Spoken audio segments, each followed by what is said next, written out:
স্বপ্ন কারোর সাথে শেয়ার করতে নেই, যেটা মানুষ ঘুমিয়ে ঘুমিয়ে দেখে এটাও স্বপ্ন, আবার আরেকটা আছে যেটা মানুষকে ঘুমাতে দেয় না, ওইটাও স্বপ্ন, ওটার ভিশন বলে। এই দুইটার একটাও কারোর সাথে শেয়ার করতে নেই। এর কারণটা কি? কারণটা হচ্ছে স্বপ্নের ব্যাখ্যা যেমনটা করা হয় তেমনটাই হয়।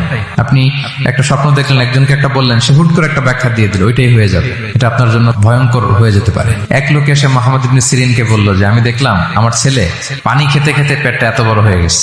এই একই স্বপ্ন আরেকটা লোকও দেখলো, দেখে এক মূর্খের কাছে জিজ্ঞেস করলো। সে বলল সর্বনাশ, এত বড় পেট হয়ে গেছে, তোমার ছেলে তো মারা যাবে। ঠিকই কদিন পরে ছেলেটা মারা গেল।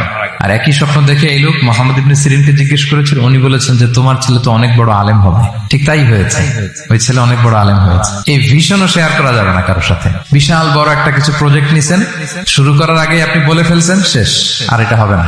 দেখবেন যে এখান থেকে কনস্পিরেসি, ওইখান থেকে শত্রুতা, ওইদিকে এটা করছে ওইটা করছে, আপনি আর আগাতেই পারবেন না।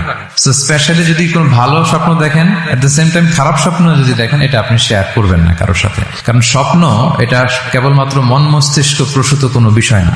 মুমিন জীবনে এটা অনেক অর্থবহ। মাঝে মাঝে স্বপ্নের মাধ্যমে আল্লাহ মানুষকে বার্তা দেয়, ইলহাম পাঠায় স্বপ্নের মধ্য দিয়ে।